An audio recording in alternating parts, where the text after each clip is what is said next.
예, 대단히 감사합니다.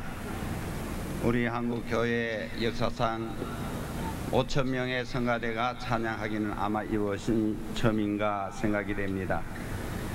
이 시간은 저희가 하나님의 말씀을 가지고 은혜 받는 시간인데, 오늘 저희들에게 은혜 끼칠 강사 목사님은 수원중앙침례교회를 담임하시고 본 대회 명예대회장으로 수고하신 김장한 목사님 나오셔서 은혜 말씀 주시겠습니다.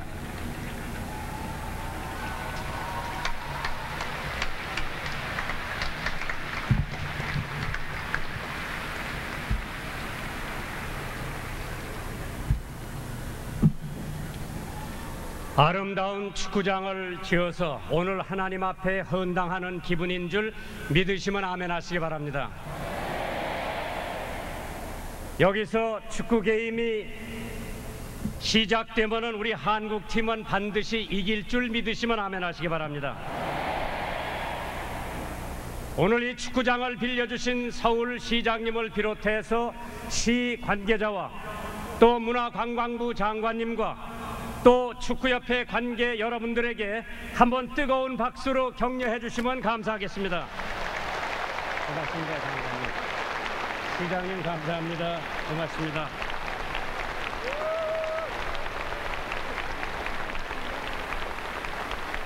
부활이라고 하는 것은 죽었다가 살아나는 것을 부활이라고 합니다.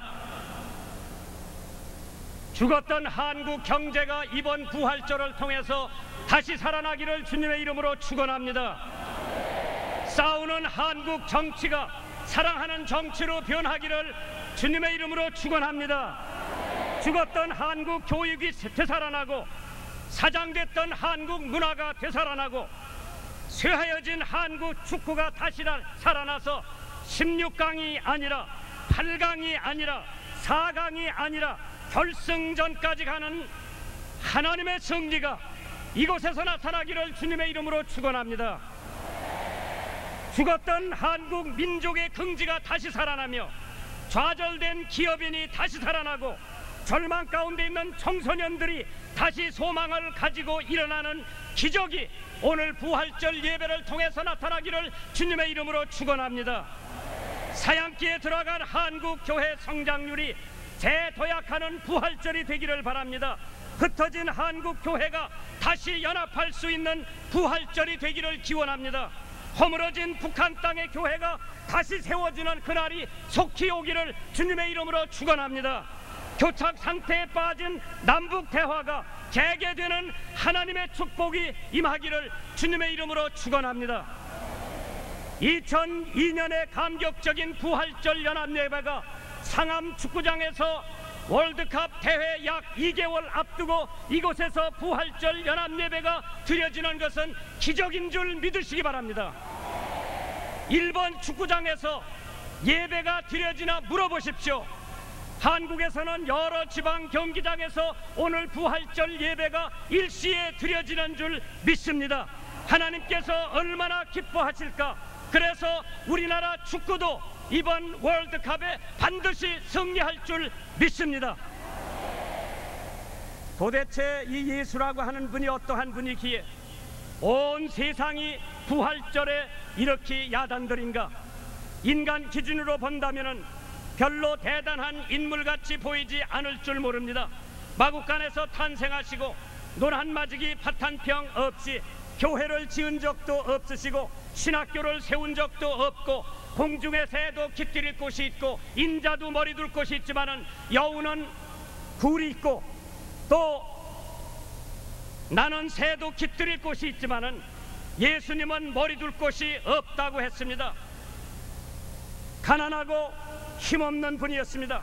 그러나 영적으로 예수님을 바라본다면은 누가 물 위를 걸었으며 누가 풍랑을 재웠으며 누가 죽은 사람을 살렸으며 누가 안진뱅이를 일으켰으며 누가 장님의 눈을 뜨게 했으며 누가 굶주린 사람의 5,000명을 떡 5개와 물고기 2마리로 먹인 사람이 있는가. 누가 말하기를 예수님은 예술가에게는 아름다운 분이시고 설계자에게는 머릿돌이 되시며 천문학자에게는 샛별이 되시고 요리사에게는 생명이 떡이 되시고 은행가에게는 귀중한 소유요 생물학자에게는 생명의 근원이 되시며 건축자에게는 확실한 기초가 되시고 목수에게는 망치가 되시며 의사에게는 대의원이 되시고 교육가에는 랍비가 되시고 엔지니어에게는 새로 사는 길이요 농부에게는 씨가 되시고 화원사에게는 백합화가 되시고 지질학자에게는 반석이 과수원직에는 포도나무가 판사에게는 의로운 재판장이 되시고 법학자에게는 진실한 증인이 되시며 금방주에게는 귀중한 보석이요 변호사에게는 천국의 대변자요 자선사업가에는 말할 수 없는 선물이요 철학자에게는 하나님의 지혜요 과학자에게는 능력이며 조각자에게는 산돌이요 학생에게는 영원한 진리요 군인에게는 대장이며 전공에는 빛이요 음악가에게는 멜로디가 되시고 목마른 자에게는 생수가 되시며 나그네에게는 길이 되시고 신부에게는 신랑이 되시는 그 예수님의 부활을 기념하기 위해서 오늘 우리 여기 모인 줄 믿습니다. 하나님의 축복이 여러분들에게 임할 줄 믿습니다. 바란의 철학자 스포노사는 300년 전에 바울을 가리켜서 하나님에게 취한 사람이라고 말했습니다. 바로 그 바울이 말하기를 사망아 너의 이기는 것이 어디 있느냐 사망아 너의 쏘는 것이 어디 있느냐. 스코틀랜드의 신학자는 그리스도께서 만일 무덤 가운데서 나오지 못하셨다면 교회도 무덤 가운데 갇히고 말았을 것이라고 말했습니다.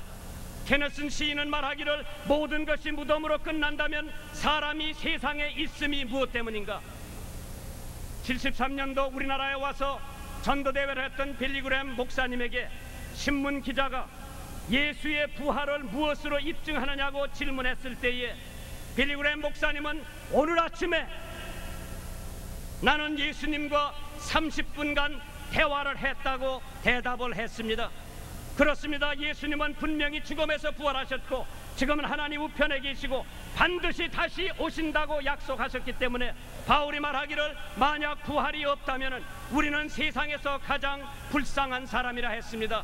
예수님께서 말씀하시기를 나는 부활이요 생명이니 나를 믿는 자는 죽어도 살겠고 살아서 나를 믿는 자는 영원히 죽지 아니하리라.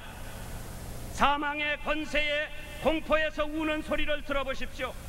나무는 오히려 소망이 있구나. 찍힐지라도 다시 싹이 돋아나고 뿌리가 늙고 줄기가 말랐다가도 물기에 젖으면 다시 살아나간만 사람은 죽으면 없어진다니 이 얼마나 기막힌 비통일까. 우리나라의 만가를 들어보십시오. 이제 가면 언제 올까 영영 다시 못 오리라. 소단에 익은 밭이 싹신할 때 다시 오랴. 소반 위에 삶은 닭이 날에 칠 때 다시 오랴. 한 번 가고 못 오는 길이 어이 설지 아니하랴. 국망산 마지막 길 내가 서러워하노라. 그러나 성경의 부활의 찬미를 들어보십시오.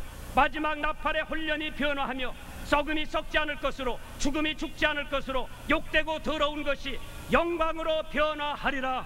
저는 죽음을 가리켜 생명의 예술이라 하겠습니다. 마지막 승리의 노래를 들어보십시오. 무덤에 머물러 예수 내 구주 새벽 기다렸네 예수 내 구주 원수를 다 이기고 무덤에서 살아나셨네. 어두움을 이기시고 나와서 성도 함께 길이 다스리시네. 사셨네 사셨네 예수 다시 사셨네. 1884년 부활절 주일 아침 인천항에 선교사들이 도착했을 때에 한국은 세국 정치를 지향할 때 부활절을 계기로 이 땅에 복음이 들어와 한국인을 향상시키고 큰 변화를 가져오기 시작했습니다. 1917년 9월 청춘 제9호에 이광수 씨가 예수가 우리나라에 미친 영향이라고 하는 기고에서 제1은 조선인에게 서양을 알려줬고 제2는 도덕의 진흥이요 제3은 교육의 보급 제4는 여자의 지위를 높여줬고 제5는 조혼을 폐단 교정했고 제6은 한글의 보급이요 제7은 사상의 자극이라 했습니다. 예수교가 한국에 지대한 영향을 미쳐 지금은 경제 대국으로 세계 11입니다. 미국 대학의 한국 유학생 수는 세계 제5위라고 했습니다. 해마다 우리나라 학생들 25만 명이 해외에 유학을 간다고 합니다. 88 올림픽 때 스포츠 강국으로 세계 제4위를 차지했고 스페인 올림픽 때의 첫 금메달은 레슬링 선수가 따서 한국 애국가가 울려 퍼지고 올림픽의 꽃이라고 하는 마라톤 대회에서는 황영조 선수가 금메달을 따자 역시 한국의 애국가 동해물과 백두산이 마르고 닳도록 하나님이 보호하사 우리나라 만세라고 하는 애국가가 울려 퍼질 때에 그 광경을 지켜본 한국 사람이라면 눈시울이 뜨거워지지 않을 수가 없었을 겁니다. 이 어찌 하나님의 축복이 아니겠는가. 이러한 하나님의 축복을 받고도 한국의 죄악상은 우리들의 상상을 초월하고 있습니다. 신명기 8장 11절에 내가 오늘 네게 명하는 여호와의 명령과 법도와 규례를 지키지 아니하고 네 하나님 여호와를 잊어버리게 되지 않도록 삼갈지어다. 네가 먹어서 배부르고 아름다운 집을 짓고 거하게 되며 또 내 우양이 번성하며 내 은금이 증식되며 내 주식이 증식되고, 그건 제가 삽입한 말입니다. 내 소유가 다 풍부하게 될 때에 두렵건대 내 마음이 교만하여 내 하나님 여호와를 잊어버릴까 하노라. 여호와는 너를 애굽 땅 종되었던 집에서 이끌어내신 것을 잊지 말라 하셨습니다. 그런데 오늘 한국을 한번 들여다보십시오.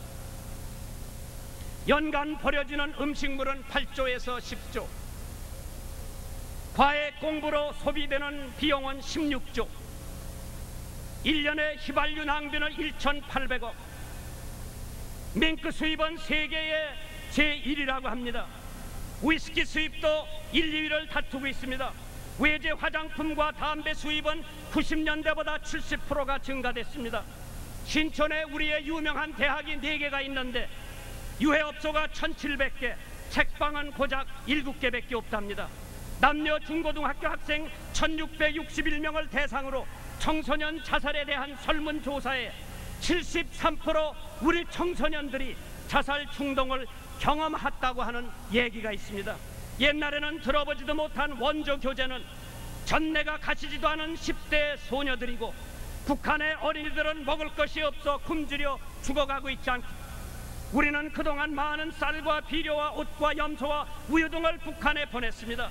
물론 동포애로 잘한 일이라 하겠지만은 북한이 시려서 구사일생으로 남한을 찾은 탈북자들은 한국 교회가 얼마나 따뜻하게 껴안아줬나 손을 가슴에 대고 한 번 정도 반성해봐야 될 줄 믿습니다. 1994년 3월 15일 함경북도에 살던 황광일 형제가 사선을 넘어서 월남을 했습니다. 어머니는 북한 형무소에 수감되고 아버지는 탄광에서 일하고 생활이 너무나 어려워서 귀순을 결심했다고 합니다. 형은 자동차 학원에서 1차 시험에 합격했고 2차 시험 준비를 하고 하루 종일 막일을 하고 연명하는데, 동생은 다시 이북으로 가고 싶다고 했습니다. 우리 품에 귀순한 탈북자도 사랑 못하는 내가 남북 통일해달라고 기도할 자격이 있는가 한번 손을 가슴에 대고 생각해 보시기 바랍니다. 한국 교회여 회개하라, 천국이 가까웠느니라. 또 누구든지 제자의 이름으로 이 소자 중 하나에게 냉수 한 그릇이라도 주는 자는 내가 진실로 너에게 이르노니 그 사람이 결단코 상을 잊지 아니하리라 하시니라. 예수 그리스도의 부활의 결과로 우리 민족에게는 평강을 누리고 한국 교회에게는 성령 충만함을 선물로 받고 개개인 여러분에게는 사망의 권세에서 생명으로 옮겨지는 하나님의 축복이 오늘 부활절을 통해서 여러분에게 나타나시기를 주님의 이름으로 축원합니다. 이제 한국 축구는 반드시 승리할 것을 저는 확실히 믿습니다. 미국 팀에게는 죄송합니다마는 자살골 하나만 먹으면 우리는 16강에 올라갈 겁니다. 폴란드하고 페널티킥 하나만 얻으면은 그거 못 넣는 사람은 한강에 빠져 죽어야 될 줄 믿습니다. 또 포르투갈하고 1대0으로만 이기면은 우리는 4강에 올라가고 결승전에 올라갈 것을 확실히 믿습니다. 만약 우리 축구팀이 이기기만 한다고 할 것 같으면은 우리 한국에는 크나큰 변화가 올 줄 믿습니다. 지방선거도 아세안 게임도 대통령 선거도 무난히 치를 수 있을 것으로 느껴집니다. 하나님의 축복이 오늘 부활절 연합예배를 상암 축구장에서 드리는 여러분들에게 넘치게 임하시기를 주님의 이름으로 축원합니다. 대단히 감사합니다.